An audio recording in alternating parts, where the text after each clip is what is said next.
Muito bem, quero dar o meu feliz sábado para você que está aí nos assistindo, nos acompanhando da sua casa aqui na nossa igreja, diretamente para a sua casa. Que maravilha podermos estar aqui na presença de Deus através das ondas aí da internet. Como que está o seu coração nessa manhã de sábado? Teu coração está feliz, contente, talvez um pouco preocupado com alguma questão? Não sei como que você está nesse momento. Eu espero que já esteja melhorando, porque nós estamos tendo um culto maravilhoso. Tivemos aqui uma lição abençoada, depois tivemos aqui louvores maravilhosos com o Mateus, também momento de oração, de adoração, adoração infantil. E agora nós vamos abrir a palavra de Deus. Se talvez falta alguma coisinha aí para que fique bom, eu quero clamar nesse momento para que Deus possa falar ao seu coração, para que o Espírito Santo possa falar ao seu coração.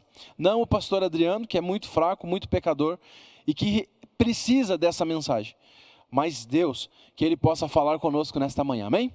Bom, nós vamos estudar hoje Lucas capítulo 18, quero convidar você a abrir a sua Bíblia para nós lermos o texto dessa manhã, Lucas 18, do versículo 18 ao 23. E olha só que interessante. Hoje nós vamos fazer uma espécie de continuação do culto de quarta-feira. Você assistiu o culto de quarta-feira, o nosso aqui à noite? Nós estamos tendo uma série que se chama Encontros Marcantes com o Mestre. E na quarta-feira o pastor Daniel esteve aqui com o Guilherme, eles fizeram uma entrevista, fizeram aqui um bate-papo bem gostoso em cima dessa história.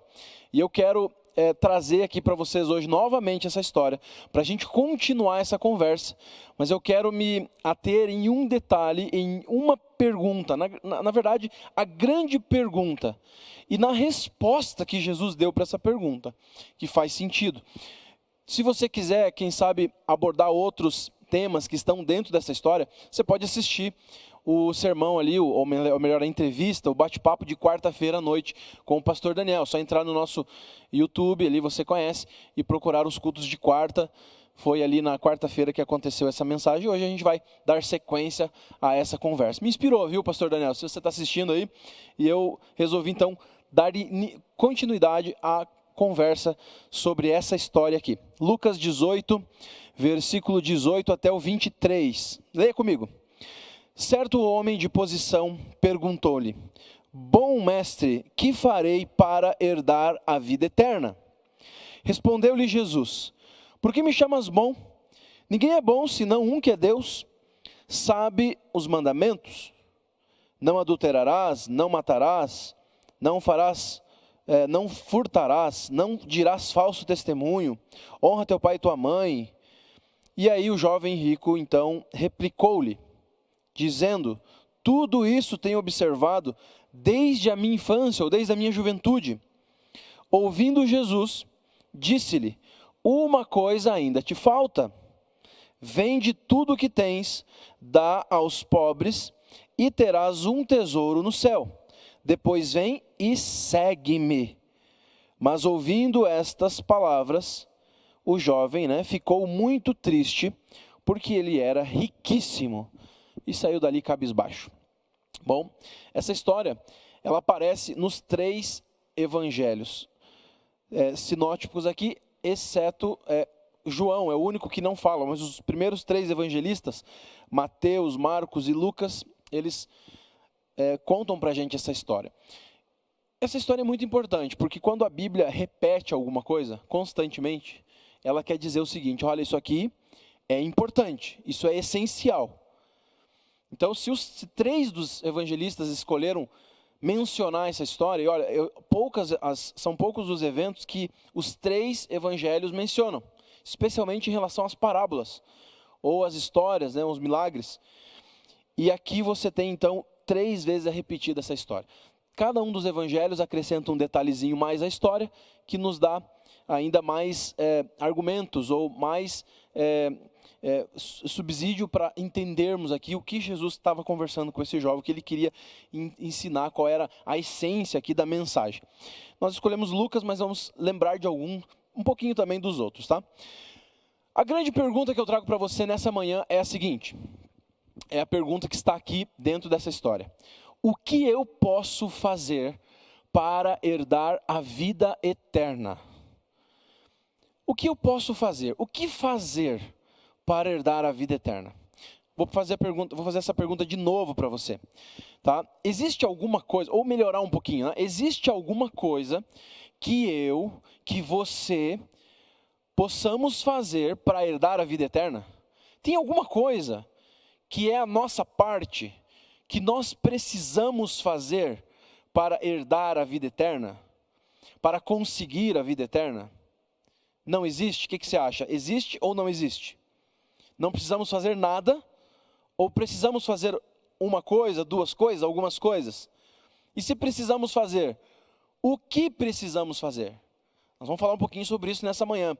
Se você já quiser colocar aí nos seus comentários alguma afirmação, alguma participação, fique à vontade, tá bom? Então, essa é a grande questão da vida. É uma questão muito importante, ela é vital. Porque, de fato, esse mundo ele não vai longe. Esse mundo, se ele não se autodestruir, né, nós vamos destruir ele. Então, a Bíblia apresenta a grande esperança que é a vida eterna. O que fazer para conseguir a vida eterna? Essa é a pergunta do jovem. E faz muito sentido, porque lá em Lucas 13, 24, Jesus conta uma história. Você vai lembrar dessa história. Ele diz que ele compara a salvação a um caminho reto e estreito, ou uma porta estreita. Ele diz o seguinte: existe um caminho largo e espaçoso que leva a gente para a perdição. Muita gente entra por esse caminho, por essa porta. Largo e espaçoso é o caminho que conduz à perdição. É fácil, todo mundo entra por ali, todo mundo consegue, é simples, parece que tem um imã, chama a gente para esse caminho largo e para essa porta larga. Mas o caminho que conduz para a salvação é um caminho estreito, é um caminho difícil. E aí Jesus diz o seguinte, olha só. No verso 24 ele fala assim, ó, Lucas 13, 24, estou citando um outro texto aqui. Esforçai-vos para adentrar pela porta estreita. Eu vos asseguro que muitas pessoas procurarão entrar e não conseguirão. Aqui Jesus diz, você precisa se esforçar para conseguir entrar por essa porta estreita, para conseguir passar por esse caminho estreito. Esforço exige algo que eu tenho que fazer, ok? Concorda comigo? Então eu pergunto para você de novo, o que eu devo fazer para herdar a vida eterna? Se Jesus disse, esforçai-vos, não faz sentido, né? Não precisa se esforçar, sentar no sofá e esperar o tempo passar. Mas se diz esforçar, quer dizer, tem algo que eu tenho que fazer. Concorda comigo? Em que eu devo me esforçar? O que eu preciso fazer, então, para a gente herdar a vida eterna? O que precisamos fazer para nós herdarmos ou para conseguirmos a vida eterna? Então, pensa comigo aqui, deu uma complicada, né? Então, vamos para o texto agora e extrair aqui as lições. E aqui a gente tem a resposta. A resposta para essa pergunta nós temos aqui. O jovem rico, então, lança a pergunta. Veja que a pergunta do jovem rico, ela tem aqui um detalhezinho interessante em Lucas. Ele diz assim, ó, o que farei para herdar a vida eterna? Você percebeu isso? Lá em Lucas 18, 18, o que farei para herdar? O que há de errado com essa pergunta? Pensa aí, vou te dar 3 segundos para você pensar. O que tem de errado com essa pergunta? Pronto, passou os 3 segundos. O que farei para herdar? Essa pergunta ela é inconsistente, ela não encaixa. Por quê? Lucas aqui usa, dentro do próprio enunciado da pergunta, Lucas tenta mostrar para a gente a esquisitice dessa pergunta, ou a loucura dessa pergunta que o jovem está fazendo, já no enunciado dela. Herdar, o que fazer para herdar? Pergunto para você, o que eu tenho que fazer para ter uma herança, para herdar alguma coisa? Eu gosto aqui de usar alguns exemplos, e eu trouxe aqui o exemplo de um rapaz chamado Stephen Quandt. Esse camarada aqui é alemão, e ele é herdeiro de uma das ações, ou melhor, de uma parte, ou grande parte das ações da fabricante de automóveis BMW. E ele tem ali um lugar assegurado, faz parte do conselho de administração junto com a irmã dele, que é herdeira da outra parte das ações da BMW. A fortuna desse camarada hoje equivale ou ultrapassa os 20 bilhões de dólares. 20 bilhões de dólares é muito dinheiro, hein? Deixa eu fazer uma pergunta. O que ele fez para herdar os 20 bilhões? Trabalhou um monte, suou a vida inteira, é um jovem, começou a vida. O que ele fez para ganhar tudo isso? O que alguém tem que fazer para herdar algo? Bom, a única resposta é a seguinte, ó, ele foi filho. A única coisa que ele precisou fazer é nascer, ser filho. Logo, se ele é filho, naturalmente ele vai herdar. O filho não precisa fazer nada e alguns filhos não são bons filhos. São filhos que dão trabalho para o pai, mas mesmo assim, se ele é filho, ele herda. Naturalmente, é uma consequência, é um resultado. Eu sou filho, então eu não preciso fazer nada para herdar. Se eu sou filho, eu só preciso ser. Eu sou e pronto.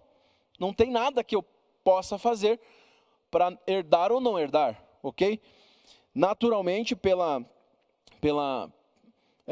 questão genealógica, eu vou receber e vou herdar tudo aquilo que meu pai deixou. Até as dívidas, né? Então, nós herdamos porque somos, não porque fazemos. Então, não faz muito sentido a pergunta do jovem. O que farei para herdar? Bom, se ele é filho, ele já é herdeiro, ok? Então, aqui Lucas já começa dando uma pista para a gente. Interessante que a Bíblia, ela vai dizer o seguinte, ela vai trazer uma boa notícia. Ela vai dizer para mim e para você que nós somos o que de Deus? Filhos. Olha que lindo esse texto. Romanos, capítulo 8, verso 15 e 16, diz assim, ó. Pois vocês não receberam um espírito que os escravize para novamente temer, mas receberam o espírito que os adota como filhos, por meio do qual clamamos, Abba, Pai. O próprio Espírito testemunha ao nosso espírito que somos filhos de Deus. Se somos filhos, verso 17, agora você parte aí para o verso 17, vamos voltar aqui. Se somos filhos, então somos herdeiros. Logo, se você é filho, você é herdeiro. Herdeiro de Deus e co-herdeiro com Cristo, se de fato participamos de seus sofrimentos, para que também participemos de sua glória. A boa notícia é, você é filho de Deus. Deus adota, Ele me adota, para fazer parte da sua herança. Me torna seu filho. E se eu sou filho de Deus, o que eu preciso fazer para receber a herança? Nada. Se eu sou filho, eu também sou herdeiro. É isso que diz aqui Romanos 8:17. E nós, através dessa adoção, clamamos, Abba, Pai. Essa é uma expressão muito linda. É uma expressão que significa paizinho. Um terno amor entre o pai e o filho. Um relacionamento próximo.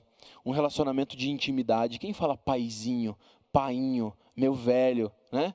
Quem fala assim? É um filho que ama o pai, que tem um relacionamento próximo, que é íntimo do pai. Através do sacrifício de Jesus, através dele, Deus nos adota. Quando nós nos tornamos filho?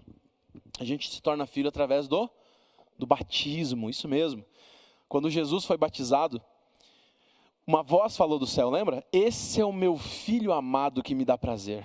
Quando uma pessoa, andando aí pelas estradas dessa vida, descobre Jesus e começa a se relacionar com ele, decide entregar a vida para ele, e vai ao batismo, por isso que no batismo a gente chama de nascimento, novo nascimento, né? A pessoa morre e ela então é levantada como uma nova criatura, alguém que está nascendo de novo, escolheu nascer.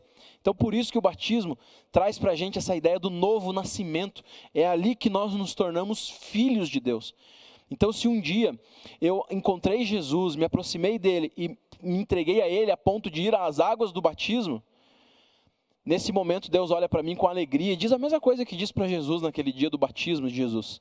Esse é o meu filho que me dá prazer. Amém? E se somos filhos, somos herdeiros. O que preciso fazer para herdar? Bom, agora eu compliquei um pouquinho mais, né? Porque no começo eu disse que precisamos nos esforçar para conseguir passar pelo caminho reto e estreito. Bom, mas a gente precisa continuar. Vamos chegar a uma conclusão aqui nessa manhã. Tudo isso vai acrescentando, construindo aqui o nosso argumento. Lá em Mateus 19, verso 16. Mateus acrescenta ali um detalhe à pergunta. Ele diz o seguinte: o que farei eu de bom?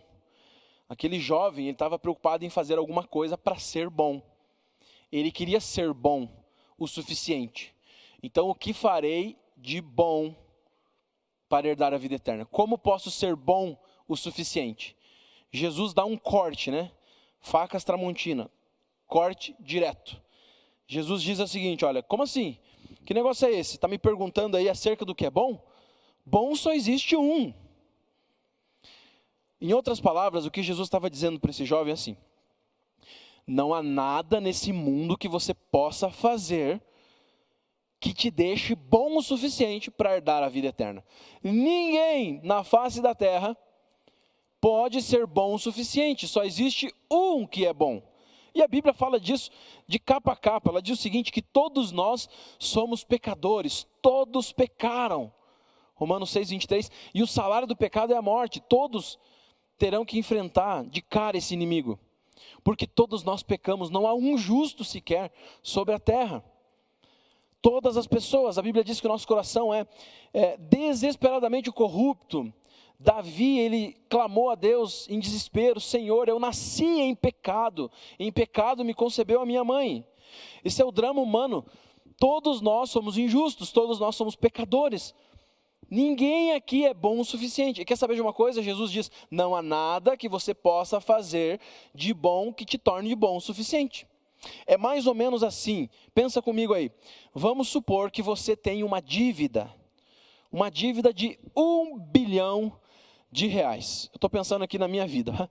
Vamos supor que eu fiz alguma coisa muito errada, abri uma empresa, e aí pisei na bola de forma muito feia e acabei caindo em dívidas, e aí $1 bilhão ou de reais é a minha dívida. Pergunto para vocês, para mim, um mero mortal, como eu conseguiria pagar uma dívida dessa? Eu fiz um cálculo aqui por cima. Você vai tentar calcular o meu salário aí, mas se eu desse todo o meu salário do mês, integral, sem sobrar nada para arroz e feijão, tá? Se eu desse todo o meu salário do mês para pagar essa dívida de R$1 bilhão, sabe quanto tempo eu demoraria para pagar essa dívida? 40 mil anos. 40 mil anos. Quando Jesus vai falar um pouquinho sobre a nossa situação, ele também usa essa metáfora da dívida. Lá em Mateus 18, tem a história do devedor incompassivo, lembra? Que foi ajustar contas com o rei. Jesus ali está falando da minha situação e da sua situação. E ele usa essa história para ilustrar. Esse homem vai até o rei e ele deve quanto? 10 mil talentos. Lembra? 10 mil talentos. Se você calcular ali, a ilustração de Jesus é ainda mais absurda do que a minha, porque 10 mil talentos equivale a 60 milhões de denários. O denário era o salário de um trabalhador de um dia de trabalho. Então ele está falando aqui de uma dívida de 60 milhões de dias trabalhando. Para pagar essa dívida da Bíblia, a pessoa precisaria trabalhar cerca de 164 mil anos. Então eu pergunto para você, eu posso me esforçar a minha vida inteira, que vai durar aí, sei lá, 70, 80, 90, 100 anos, não sei quanto, se viver até tudo isso, né? Eu posso trabalhar a minha vida inteira, me dedicar ao máximo, fazer o melhor, juntar todo o dinheiro e levar. Consigo pagar a dívida? Nem sequer arranha. É mais ou menos assim. Nós temos uma dívida tão grande com Deus, que não importa o quanto eu faça durante a minha vida, não importa o quanto eu me esforce durante a minha vida, eu não vou conseguir pagar. É isso que Jesus disse. Bom só existe um. Ninguém consegue fazer o suficiente para ser bom o suficiente, porque a dívida é impagável. Impagável. No meu caso ali, que hipoteticamente estou devendo 1 bilhão, tem uma solução, melhor, duas soluções. Ou eu recebo o perdão do meu credor, ele me perdoa, ou eu recebo a ajuda ali do Stefan, né, que tem 20 bilhões na conta. Quem sabe um outro bilionário, né, possa me ajudar a pagar minha dívida. De qualquer forma, só tem um jeito, misericórdia. Alguém precisa me amar muito, ter muita misericórdia de mim, para que eu possa receber o perdão dessa dívida. Ou seja, queridos, não dá para fazer assim, no sentido de granjear, de conseguir fazer coisas que me dão crédito. Não dá, simplesmente não dá. Bom, mas Jesus, ele vai responder o jovem, ele vai provocar o jovem. Agora Jesus, ele vai tirar um tempo para instigar um pouquinho aquele jovem. Porque afinal de contas ele está preocupado com o rapaz, ele quer dar uma boa resposta. Mas Jesus nunca dá uma resposta assim de mão beijada, né? Ele sempre argumenta, ele sempre faz a pessoa pensar. E Jesus então leva o jovem a pensar, ele é um pouco irônico aqui. Na sequência, Jesus dá exatamente a resposta que o jovem queria.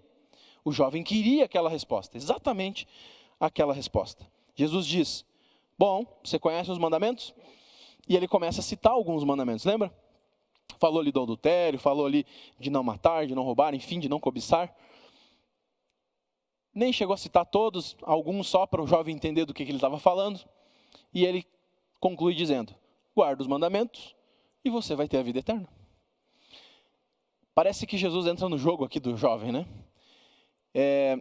E ele dá exatamente a resposta que o jovem queria. Dá até para a gente sentir assim, o jovem estufando o peito, né?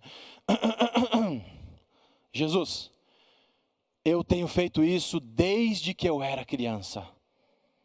Estufando o peito, feliz da vida, porque ele era muito esforçado. Tenho feito isso desde que eu era criança, guardo todos os mandamentos. E com certeza ele guardava muito mais do que aquilo que foi citado ali, os 10 e todos os outros mandamentos judaicos. O judaísmo tem um livro de 623 regras que falam acerca dos mandamentos. Com certeza ele guardava todas elas. Era exatamente a resposta que ele queria. O jovem estufa o peito.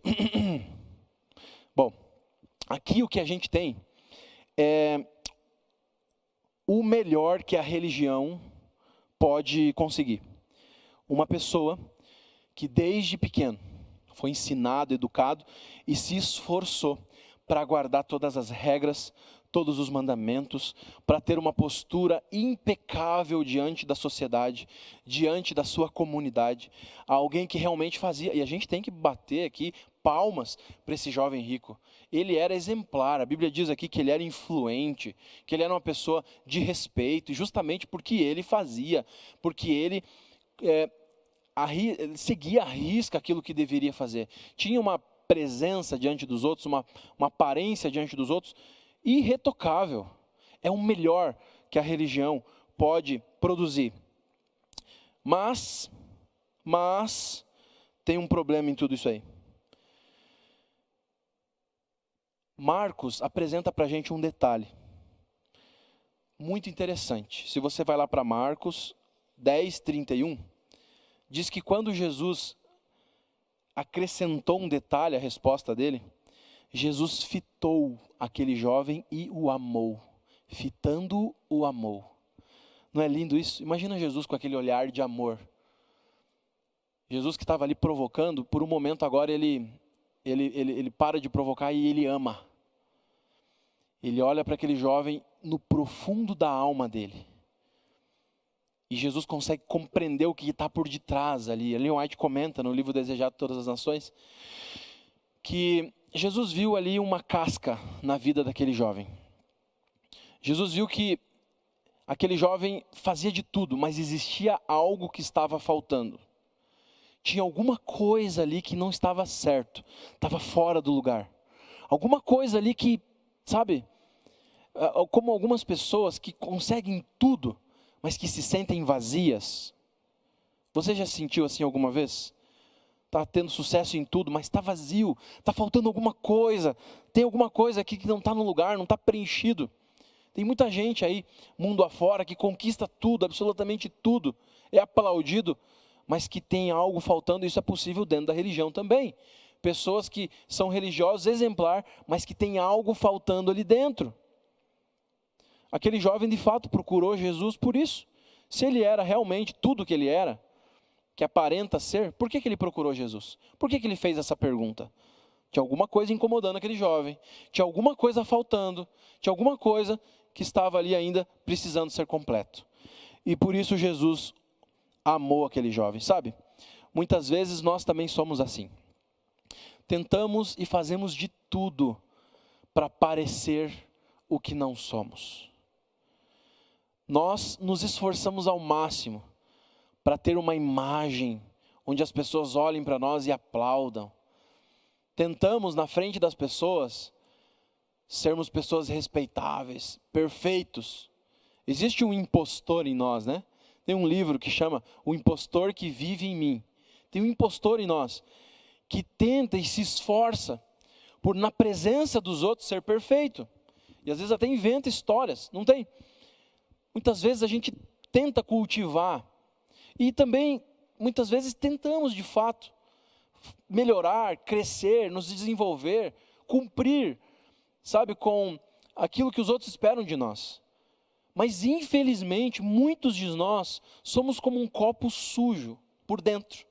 Por fora limpo, mas por fora sujo. Jesus falou isso dos fariseus, lembra? Vocês parecem sepulcros caiados. Copos que por fora estão limpos, por dentro estão sujos. Sepulcros caiados, por fora bem enfeitado, bonitos, mas por dentro podre.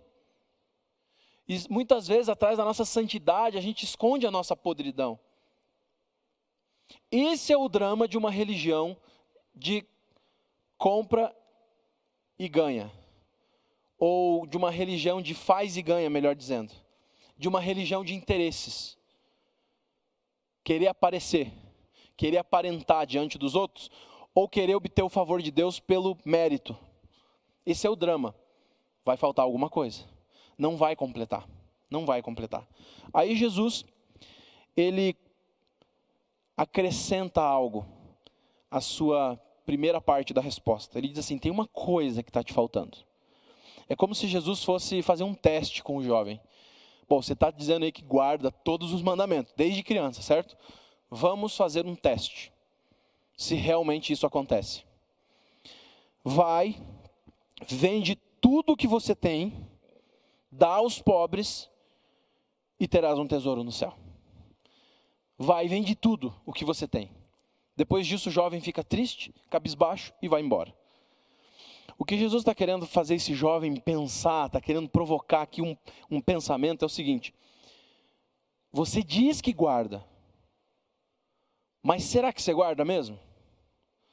Veja, quando Jesus diz o seguinte, vai, vende tudo os teus bens e dá aos pobres, ele está dizendo para o jovem, você não guarda nem o primeiro mandamento. Nem sequer o primeiro. Não vamos precisar nem ir para o segundo. O primeiro o jovem já saiu dali cabisbaixo. Logo, se ele tem tanto amor pelas coisas, aquilo que se constituiu um Deus para ele. Isso acontece muitas vezes, né? Ele tinha a riqueza dele, os bens dele como seu Deus. E não foi capaz de abrir mão disso para estar com Jesus e com a vida eterna. Qual que é o primeiro mandamento? Não terás outros deuses diante de mim. É como se Jesus estivesse dizendo, tá bom? Você disse que guarda os mandamentos? Vamos fazer o teste. Vai e vende tudo que você tem e dá para os pobres.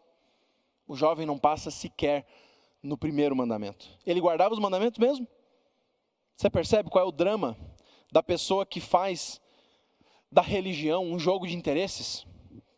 Não tem como. É impossível. Não dá. Porque os mandamentos de Deus, eles são muito profundos. Existe um princípio por detrás de todos os mandamentos que se chama amor. E o amor não procura os seus próprios interesses. O amor não procura os seus próprios interesses. O amor não faz assim, eu vou fazer para receber, eu vou fazer para ganhar, eu vou fazer para ser aplaudido, eu vou fazer para os outros olhar para mim e me respeitar. Eu vou fazer para todo mundo pensar que eu sou perfeito. Não. Os mandamentos estão embasados em torno do amor. O amor não procura os seus interesses. Não se conduz inconvenientemente. O amor é uma resposta. O amor ele está baseado em responder a um outro amor. É impossível existir amor sem relacionamento. Precisa haver relacionamento. Guarda essa palavrinha, relacionamento. Esse é o drama que o jovem vivia. E finalmente, então, Jesus vai dar a resposta. Nós vamos agora terminar a nossa mensagem e Jesus traz a resposta. Veja, aquele jovem, ele estava mais preocupado com o doador do que com, ou melhor, mais preocupado com as dádivas do que com o doador. Para ele, o mais importante eram as recompensas, aquilo que ele poderia obter aqui e na eternidade. Mas o negócio dele não era o doador, aquele que dá as dádivas. Quando foi requerido ali para abrir mão de alguma coisa, para estar com Jesus, o jovem saiu triste. Qual é a resposta de Jesus? Lucas 18, 22, só relembrando ali no finalzinho, ele diz: vai, vende tudo que você tem e dá aos pobres, e depois vem e segue-me, segue-me. Jesus deixa para a última palavrinha, na última expressão, dar a resposta da pergunta. Segue-me. Depois vem e segue-me. Essa é a resposta. O que fazer para ter a vida eterna? Vem e segue-me. Se você eliminasse tudo e fosse direto para essa palavrinha, você teria a resposta. Vem e segue-me. Veja que o foco de Jesus não é um jogo de faz e ganha. Não está na recompensa, né?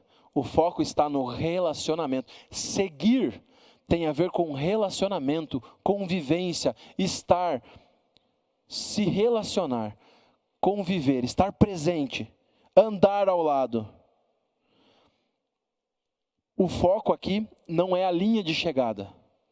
O foco aqui é o caminho. Todo mundo diz isso, né? Muita gente diz isso. Que a beleza da viagem não é a chegada, mas o caminho. É mais ou menos isso. O foco da vida cristã, da vida religiosa, não é a recompensa. Não é o que vem depois de tudo. E às vezes eu me esforço para receber a recompensa. Ou os aplausos. O foco é o caminho, o relacionamento, o estar, o seguir, o segue-me. Quer ver só? Alguns textos na Bíblia nos ajudam a compreender isso ainda mais. Quando a gente vai para Salmo 27, olha que lindo esse texto aqui. Olha que lindo esse texto. Davi, ele está aqui inspirado pelo Espírito Santo. Ele diz assim: Senhor, uma coisa peço ao Senhor, e a buscarei, que eu possa morar na casa do Senhor todos os dias da minha vida. O que é isso? Relacionamento, para contemplar a beleza do Senhor. Veja, uma coisa peço, só uma, e a buscarei, que eu possa morar na casa de Deus. Olha que lindo, esse texto eu também amo. Lucas, capítulo 10, versículo 39 ao 42, aqui é da boca de Jesus. Jesus estava na casa ali de Marta e Maria, lembra da história? Marta, toda preocupada em fazer as coisas, em deixar o almoço pronto, deixar tudo bonitinho, em deixar as coisas agradáveis para o mestre, fazer. E Maria, onde é que ela estava? Aos pés de Jesus. Isso é relacionamento. E olha o que Jesus disse: Marta. A Marta não se aguentou, teve que reclamar da irmã Maria, né? E aí Jesus olha para Marta: Marta, Marta, você está preocupada e inquieta com muitas coisas. Todavia, quantas coisas são necessárias? Uma só é necessária. Está vendo que lindo? Uma só é necessária. Maria escolheu a boa parte, e esta não lhe será tirada. O que é necessário? Qual é a única coisa necessária? Relacionamento. Maria estava aos pés de Jesus, e apenas isso era necessário. Está ouvindo? Lá em 2 Coríntios 12, verso 9, Paulo estava preocupado em mudar, em tirar o espinho da carne. Orou para Deus, pedindo para que Deus tirasse o espinho da carne dele. E aí orou para Deus pedindo, e Deus disse apenas isso: a minha graça te basta, porque o meu poder se aperfeiçoa na sua fraqueza. De boa vontade, pois, me gloriarei nas minhas fraquezas, para que em mim habite o poder de Cristo. Uma só coisa, Paulo, você só precisa da minha graça. A minha graça basta. Beber da minha graça. Isso é relacionamento. Se relacionar com Jesus, aprender a amar Ele, estar na presença dEle, caminhar ao lado dEle. E eu quero acrescentar ainda mais 2 textos para a gente terminar a nossa mensagem dessa manhã. João 15, 5-6, esse é muito conhecido, diz assim: eu sou a videira e vós os ramos. Quem está, veja só essa palavrinha está, ela é um presente contínuo, é algo que não para nunca, é algo que continua sempre. Se alguém está em mim e eu nele, esse dá muito fruto. Olha os frutos aqui, as coisas, o fazer, as regras, a lei, enfim, está tudo aqui. Os frutos vão aparecer. Se alguém está em mim e eu nele, esse dá muito fruto. Se alguém não estiver em mim, será lançado fora como a vara e secará.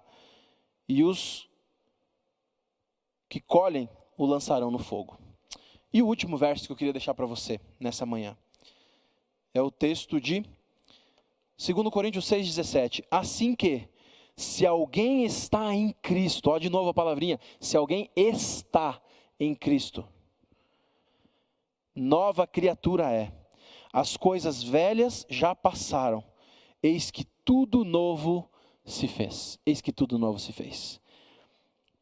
Se alguém permanece em Cristo, se relaciona com Cristo constantemente, todo dia, todo momento, se alguém tem Jesus como amigo, se alguém, chama Jesus para morar na sua casa, na sua vida, e cultiva esse relacionamento como a coisa mais importante da vida, será nova criatura. As coisas velhas se passaram, eis que tudo novo se fez. Está entendendo? Essa é a resposta que Jesus dá para o jovem rico. Você só precisa de uma coisa. Só é necessária uma coisa. E as outras vão vir como consequência. Relacionamento, porque do relacionamento brota o amor. E do amor brotam as ações verdadeiras, legítimas, que Deus quer. Era isso que faltava para completar a vida daquele jovem, que se sentia bonito por fora, mas destruído por dentro, fracassado por dentro. Por fora, aparentemente, diante dos outros, aplaudido e granjeando, buscando recompensas eternas. Mas por dentro, podre, vazio. Tudo se resume, queridos, a relacionamento. O importante aqui não são as dádivas de Deus. O importante aqui é o Deus das dádivas. Ele é a melhor dádiva que a gente pode ter. Estar na presença de Deus, ter Deus como meu amigo, é a melhor dádiva que eu posso ter, porque se Ele é meu amigo, quem pode contra mim? Quem vai me acusar? Quem vai me destruir? Quem pode contra mim? Ninguém. Leia lá Romanos 8. Nada. Se Jesus está comigo, se eu estou com Ele, se Ele é meu melhor amigo, se eu me relaciono com Ele, nada pode me deter. Nem a morte, nem a angústia, nem os problemas, nem as pandemias da vida, nada pode me deter. Eu só preciso de uma coisa. Veja, a religião cristã é muito simples, é muito fácil. Quer dizer, só tem uma coisa que é necessária: relacionamento com Deus, relacionamento com Jesus. Está entendendo? Só se relacionar. Preciso fazer alguma coisa para herdar a salvação? Querido, se você é filho e se relaciona com Deus como um filho se relaciona com o pai, você já é herdeiro. Amém? No entanto, existem muitas coisas que disputam a atenção da nossa vida. Muitas coisas que pedem a nossa atenção. Muitas coisas que tentam aqui me atrair e me afastar desse relacionamento com Jesus. É por isso que Jesus diz assim, espaçoso e largo é o caminho que leva para a destruição. São muitas coisas atraentes aqui. Tem muita coisa que me atrai aqui. Mas o caminho que conduz para a salvação é estreito, é uma porta. Esforce-se. Então, queridos, eu preciso me esforçar? Preciso. Mas qual tem que ser o meu esforço? Em relacionar-se com Jesus. Em estar na presença de Jesus. Ir até a palavra de Deus todos os dias e gastar tempo com Jesus. Dedicar a minha vida para Ele. E ir riscando as outras coisas que disputam a atenção. Me relacionar com Jesus, é só isso. E o resto vem como consequência. o que fazer para herdar a vida eterna? Queridos, alguém poderia dizer, tá, pastor, mas o ladrão da cruz, ele não teve relacionamento com Deus depois, porque ele morreu ali, né? É lógico, queridos, o que dá para nós a salvação é o que Cristo fez, o perdão que ele fez, mas eu preciso querer me relacionar com ele. Mesmo em um segundo, mesmo em um minuto que aquele ladrão teve, ele buscou se relacionar com Jesus. Ele olhou para Jesus com amor, ele viu em Jesus aquele que poderia ser ali o pai, que poderia acolher ele. Se aquele ladrão saísse da cruz, ele seria o melhor amigo de Jesus. Então, relacionamento para começar e relacionamento para continuar. E sabe de uma coisa? Se eu aprender a curtir a minha vida ao lado de Deus, ela vai ser a melhor vida de todas. Quem sabe eu estou falando para alguém aqui nessa manhã que se sente oco, está tentando ser melhor a cada dia, está focado em, crescimento pessoal, e isso é importante, lógico que é, mas está focado e constantemente tropeça, constantemente cai. Tem muita gente assim. Eu mesmo já me senti assim muitas vezes. Querendo ser melhor, querendo fazer melhor, querendo, Senhor, olha aqui, estou fazendo para Deus ou para os outros. E tem falhado, e a consciência da gente acusa, a consciência da gente, como Paulo disse, né, como Satanás estivesse esbofeteando os nossos erros, jogando na nossa cara. Amigo, não fica concentrado no que tem que fazer ou no que não tem que fazer. Se concentra apenas em buscar a Jesus, se relacionar com Ele, através da oração, através do estudo da palavra, através de uma vida de entrega. Talvez você também é daquele que faz tudo certo, mas as coisas não estão bem para você, e você já até olhou para Deus e disse, Senhor, olha só, eu faço tudo, e olha o que dá. Estou com um problema aqui, estou com um problema ali. Não adianta fazer tudo. Muita gente faz assim.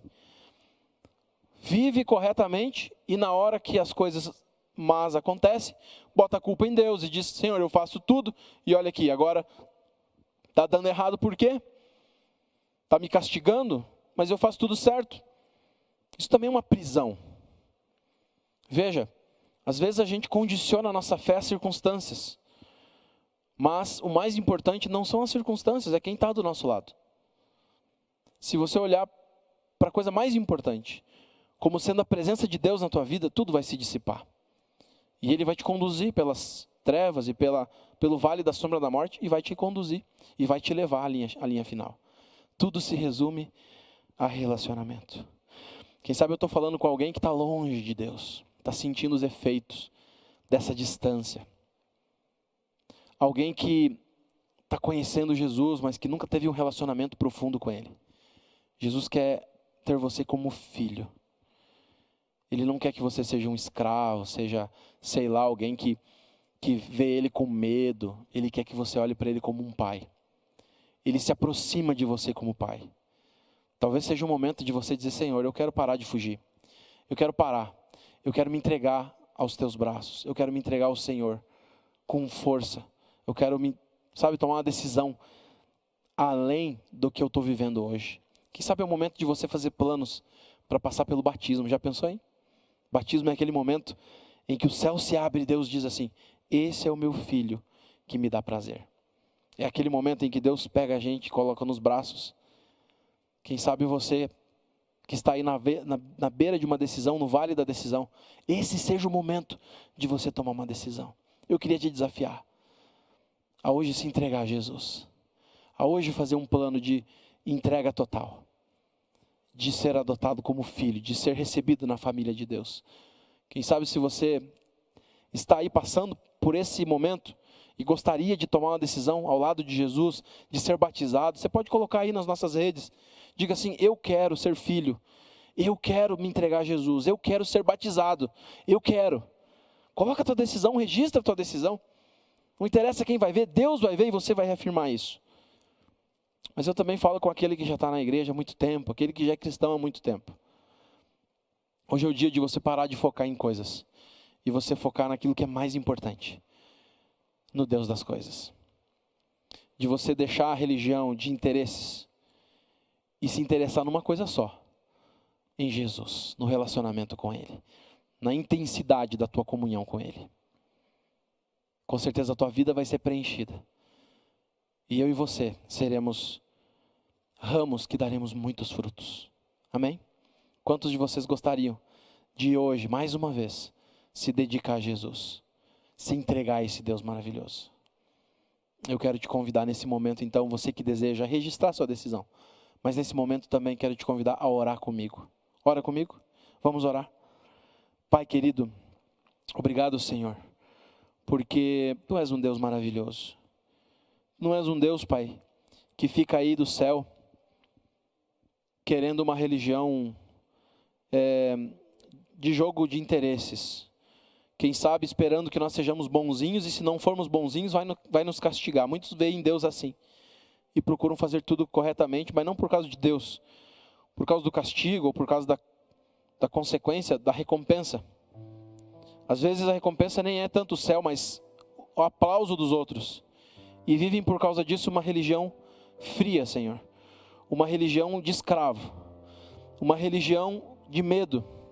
Uma religião de interesses.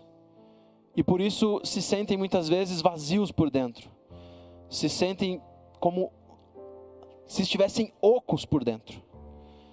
Nessa manhã, Senhor Deus, a gente foi desafiado aqui a focar apenas em uma coisa, naquilo que existe mais precioso nessa vida: relacionamento com Deus. Essa é a nossa essência. Nós fomos criados para viver nos Teus braços, Senhor Deus. O Jardim do Éden era a casa do Senhor, onde nós morávamos juntos. Infelizmente o mundo atrai a nossa atenção em muitas direções, e aqui está a raiz de toda a desgraça desse mundo, inclusive da religião fria que não funciona. Nós queremos, Senhor Deus, focar o Senhor, o relacionamento contigo, uma amizade intensa. Queremos olhar para o Senhor e suspirar de emoção, de amor. Queremos olhar para o Senhor como o nosso Pai, Pai amorável, Pai de amor, que nos olha com carinho, que nos ama no seu olhar. E assim, Senhor Deus, viver uma vida completa, repleta. Talvez alguém nessa manhã que está assistindo está se sentindo oco, Pai. Nesse momento, faz ele entender que só precisa de uma coisa. Só precisa do Senhor na vida dele, da presença do Senhor na vida dele. Estar em Cristo. Como Maria ali na presença, nos pés de Jesus. Que possa viver assim, em conexão contigo. É isso, Pai. Só precisamos focar nisso. Nos ajuda, Senhor, a acordarmos todo dia e desejarmos estar na Tua presença. Assim como um viajor no deserto deseja água. Por favor, meu Pai, transforma a nossa vida de dentro para fora. Primeiro, inundando o nosso coração de amor pelo relacionamento contigo. E assim, Senhor Deus, quem sabe a gente possa dar um exemplo melhor ao mundo e viver uma vida realmente plena. Obrigado porque o Senhor é a melhor dádiva que existe. A Tua presença. O céu, Senhor Deus, não seria céu se não tivesse Jesus. E a bênção é que nós podemos iniciar o céu aqui, tendo o Senhor na nossa vida. Obrigado, Senhor. Toma-nos em Teus braços nesse momento. Toma esse meu amigo, essa minha amiga nos Teus braços nesse momento. Preenche o nosso coração, e aqueles que estão tomando uma decisão ao Teu lado, quem sabe de batismo, que não seja só por esse momento, mas que seja concretizado muito em breve. Em nome de Jesus, Senhor. São as bênçãos que clamamos nessa manhã de sábado. Amém, Senhor. Amém, Pai. Amém. Deus abençoe a todos. Que maravilha nós sabermos que temos um Deus que quer ter esse relacionamento bem de perto, né? Inclusive Jesus fez uma promessa. Ele disse: olha, um dia eu vou voltar para buscar vocês, para que nós possamos nunca mais nos separar, morar junto para toda a eternidade. Vocês vão morar na minha casa.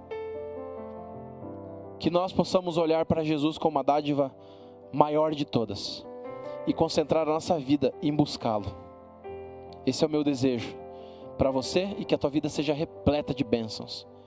Um grande abraço, um ótimo sábado. Deus abençoe todos vocês.